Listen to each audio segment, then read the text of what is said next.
If you enjoy movies, comic books, and pop culture, be sure to like and subscribe.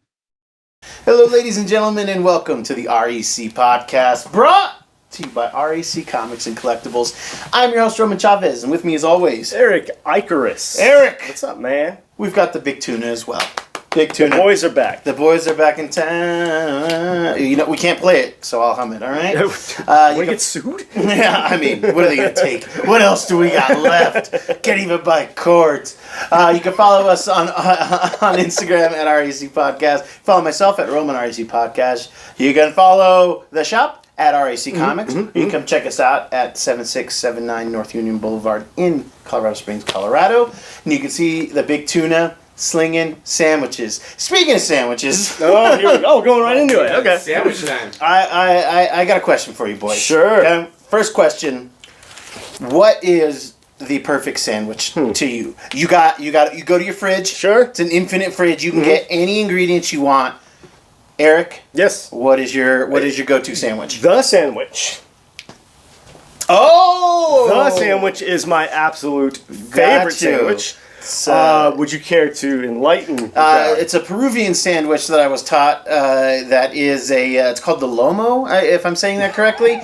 It's steak sautéed with tomatoes, red onions, and then a slurry which includes soy sauce and red vinegar. Makes like a nice sauce to go with it, and then you top it with potato sticks. I put it on focaccia. I think it comes with a different bread there, but I like the focaccia. It catches all that Sauce. juice. Juice, yeah. I make it for Eric for his birthday every year. It is And, my absolute favorite sandwich. But if I cannot get the sandwich, Okay. I will have to go to the Reuben. Oh, a Reuben. Just something about it. Yeah. I don't know what it is. Jews are awesome. So, They make this great sandwich.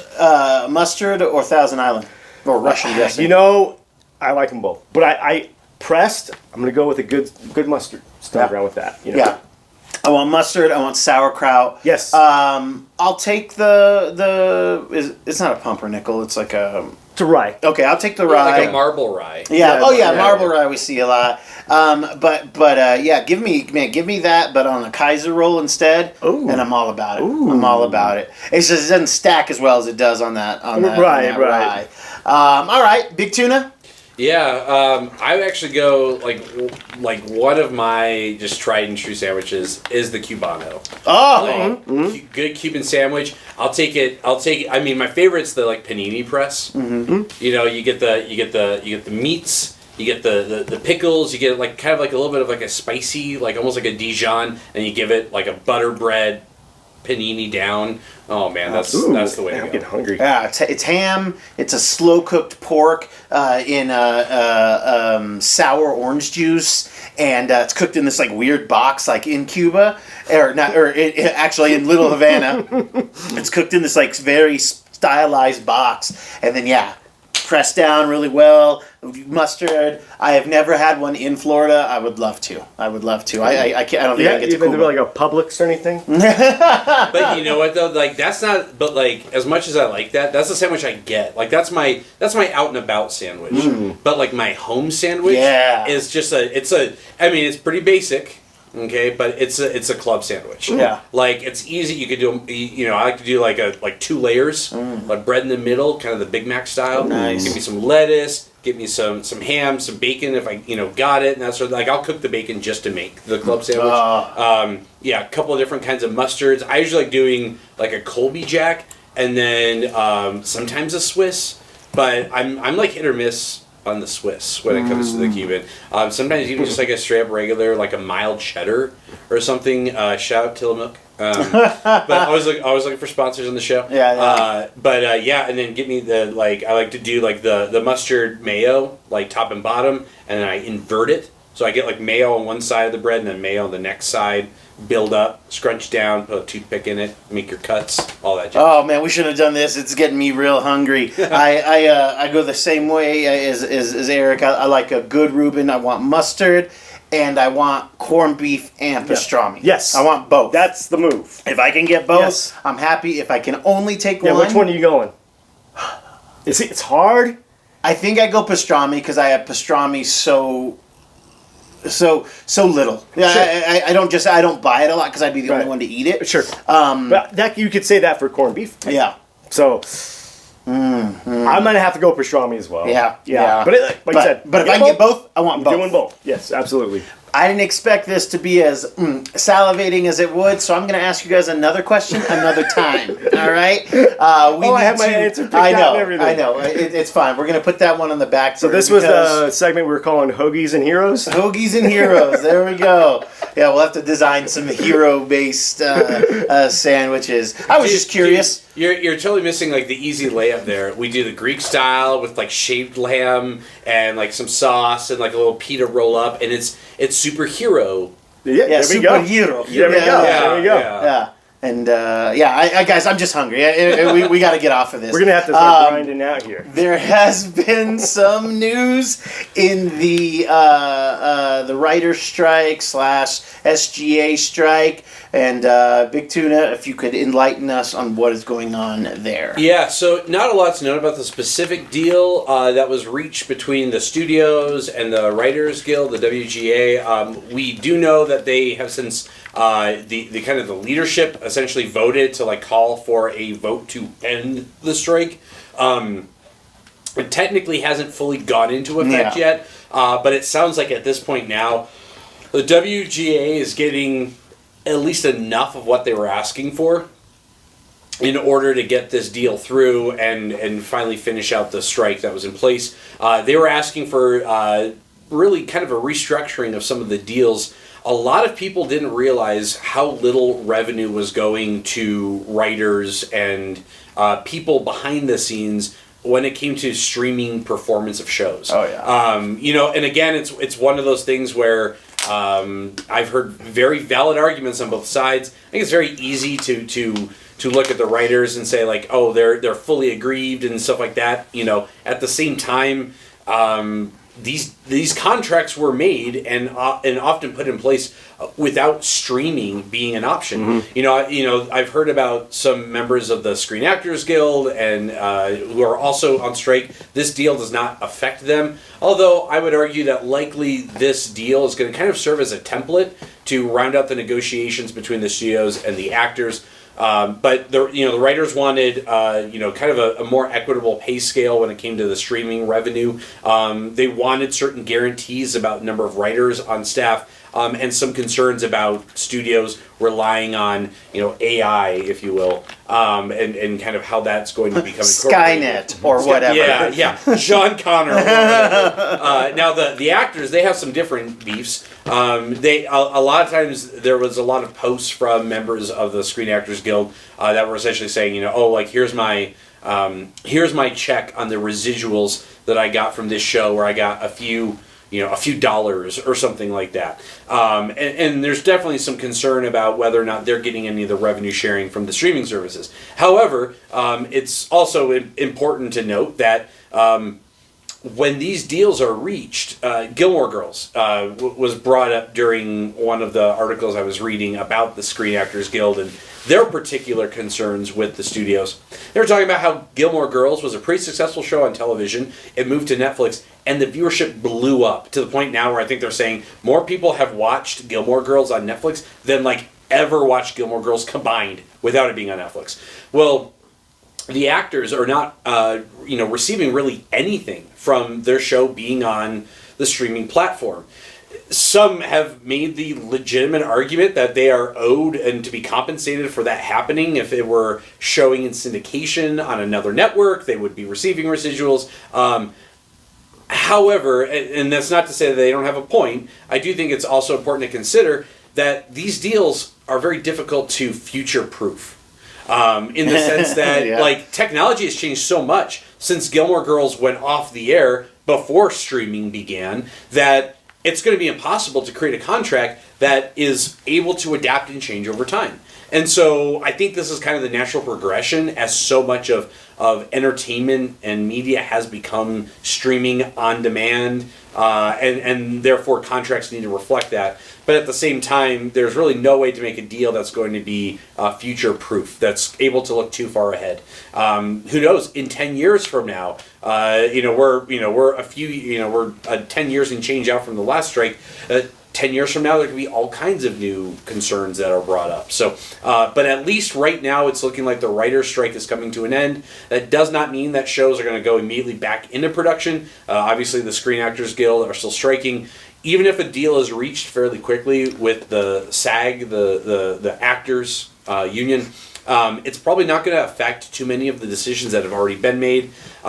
Dune getting booted to 2024 was super disappointing for me. I don't see Warner Brothers pulling it back. Again, there was concern about the marketing of the movie. I know, yeah, but the spice must flow. But it might mean that TV shows and movie productions are able to get back on track sooner, and we're able to get some more product out. But the end is in sight, at least for the writers. The hope is that it is for the actors, and that we start getting some good quality content again soon, because I cannot stand to see more of these Monday Night Football doubleheaders. Yeah. Oh, God. Well, it's nice that there's some headway being made. Again, this is just, one shoe. The other shoe still needs to drop for the actors and everything. But it's nice that we're going to be getting possibly an influx of news at some point here in the near future. Sure. Things that we're excited for, things that had already started production. There are things that are going on that I haven't watched. I still haven't watched Ahsoka yet. But I am going through Clone Wars. Oh, nice. And I'm on season 7. I'm on the last season. And oh my God, Eric, it's so good. You got to watch it. I think, Jordan, you said you haven't seen it either?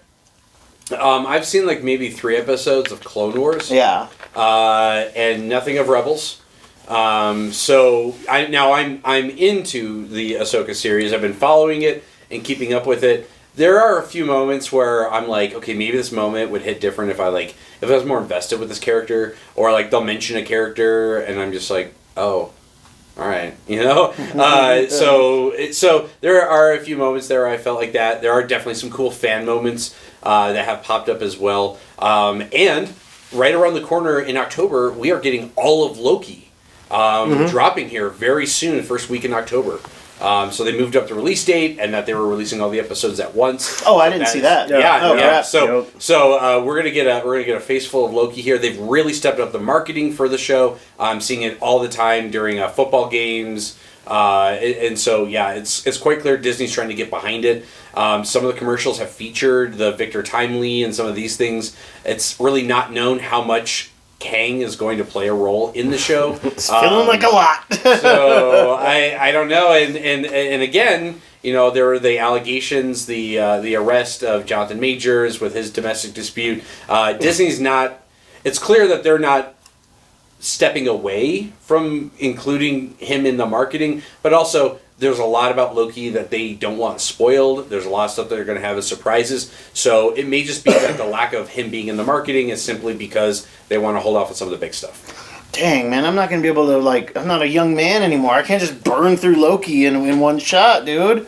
Remember we used to do that, Eric? Oh, yeah. Whenever the Netflix shows came out, we would try to watch the entire season in one day. And we most of the time did. Yeah. I think the only one we didn't get through was Iron Fist. Yeah, and I was just so sad. Oh, yeah, we got through the first 5, and I think I'm calling it. I gotta go. Yeah. I was falling asleep. Yeah, it was so bad. I think we ended up writing somewhat writing a show called Iron Fist. We were that bored. Yeah. It was just him cutting checks the whole time, which I would have been way more into than whatever we got with Finn. What's his name?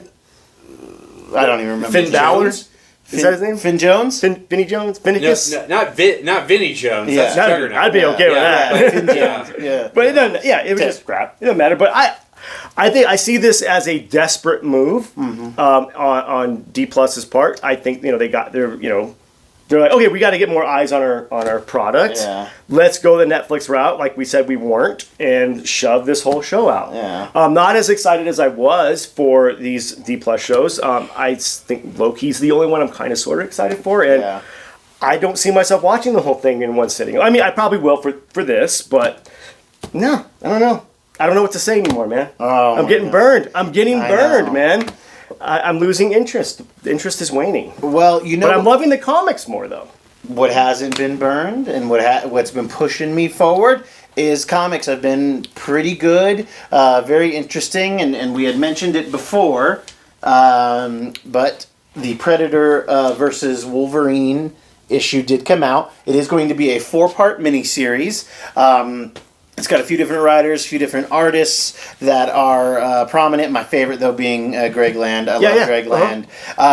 But I thought it was going to be a one-shot. It is a 4-part miniseries, and this first issue was good. So good, your boy Erik read it as well. I did. I like a lot of the contrasts, story parallels to the first Predator movie. Yes. I'm not going to give anything away. Nope. I'm not really spoiling anything there. It's just cool how they're able to do this within the Marvel universe. Yeah. The 616 universe. It's implying that things have been going on for a minute. Yeah. I'm digging it. It's got some very interesting twists and turns. It's got some great setup, and I really do think that 4 issues is a really It's perfect. good amount for this type of subject matter. Right. Because I thought one shot is too little. Yeah, I was Can't worried. get enough in there. Yeah. Like you said, I think a 4-issue miniseries is perfect for Wow. this. I think we'll get I'm actually stoked on this. I'm going to be reading them every time they come out. Yes. I'm so excited. Here's another cool cover here. Look at Yeah. that one.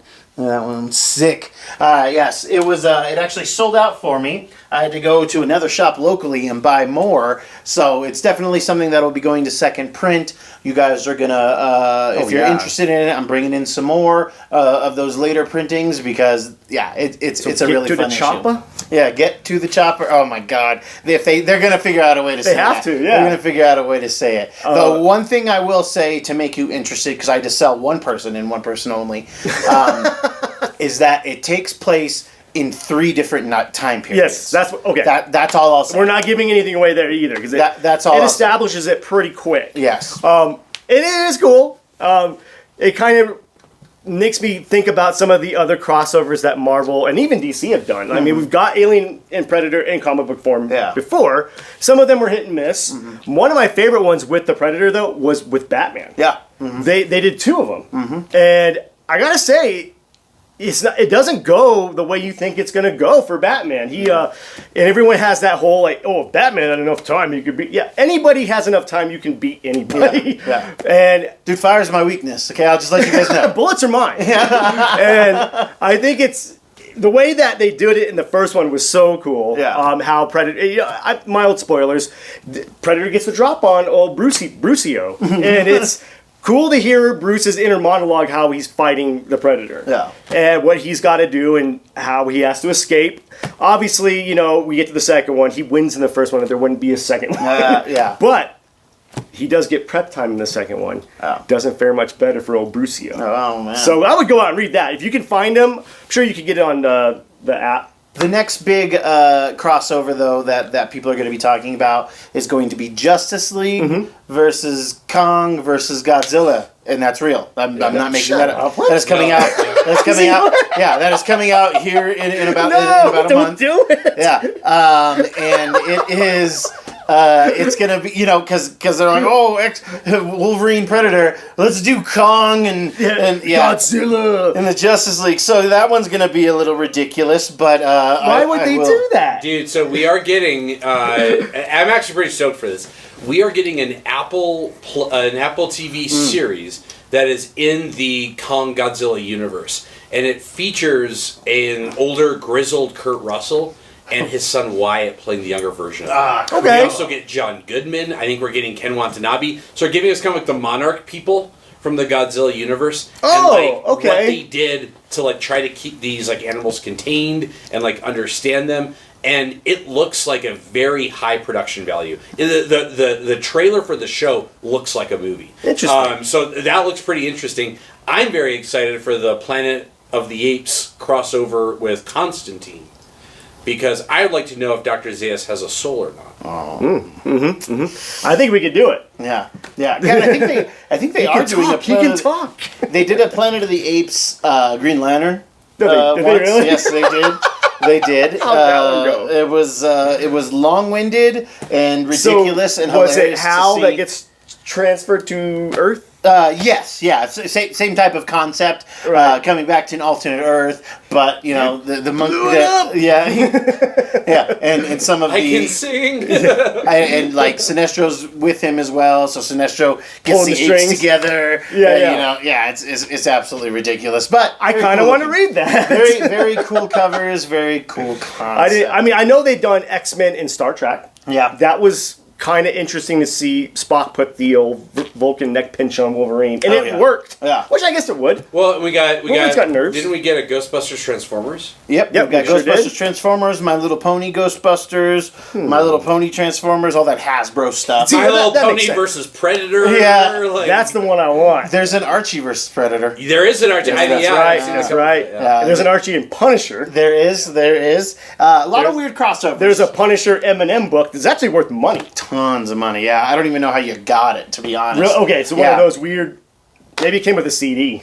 Could be. Yeah. Could be. Very, very That is strange. effing hilarious, dude. Kids, before we go, I do want to ask my original question now that my hunger has subsided. in the land of the BLT, Okay. the three-letter sandwich, Uh-huh. I'm not a big fan of the T.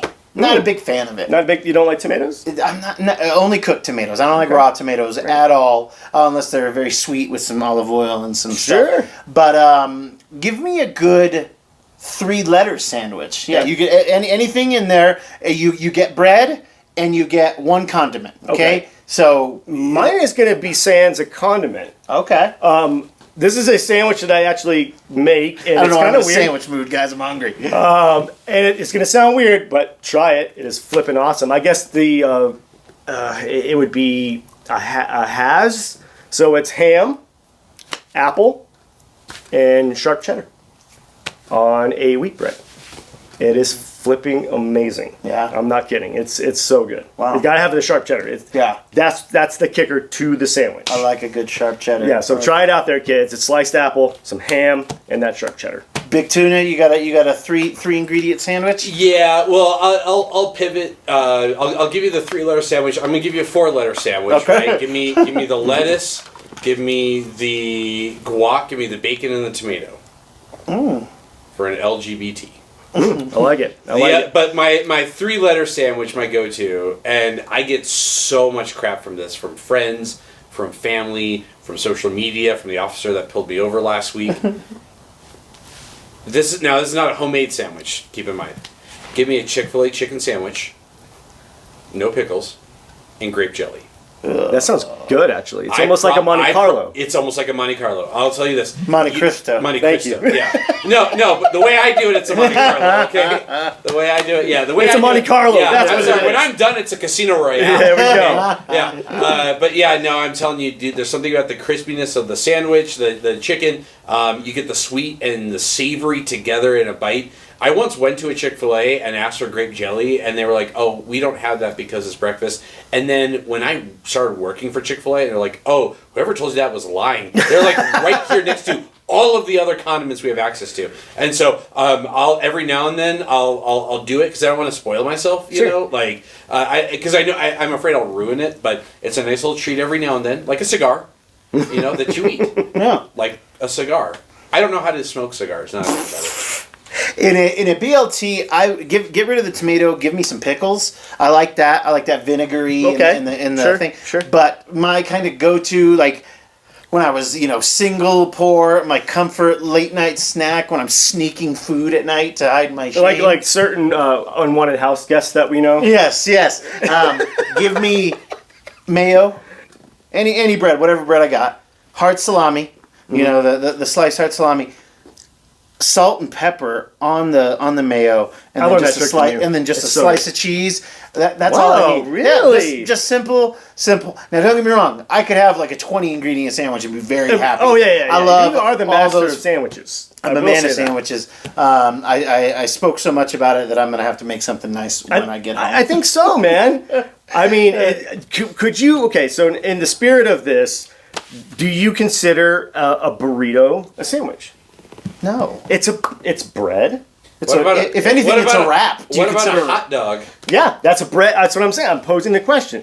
I don't think I think if a sandwich wants to identify something else, it's totally okay. I think a hot dog is a sandwich. Okay. I do. But not the burrito or a taco. But because a hot dog is a sandwich the same way a lobster roll is a sandwich. Okay. So you have the split top bun. Sure. You got the feet. Yeah, it is. Well, I think we have the thing with the taco is it's one piece. You can just fold it over.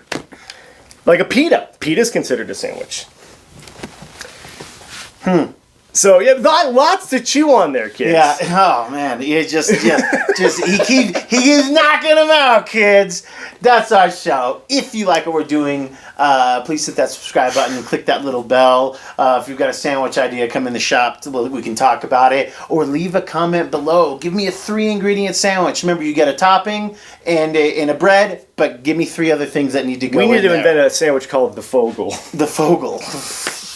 Yeah, like from Superbad. Yeah, like that. Or I thought you were gonna say because it'll touch you from the inside. Yeah, that Oh too. my Or I was gonna do the old 31-year-old meat between 2-year-old buns. Oh, interesting, kids. Thank you guys for watching. Thank you for listening. I gotta wrap these kids up like a delicious sandwich, Like a Fogel. like a Fogel. Eric, do you have any final thoughts for us? Sorry for the Fogel vibes. Yeah, and for the big tuna. We will catch you on the next podcast.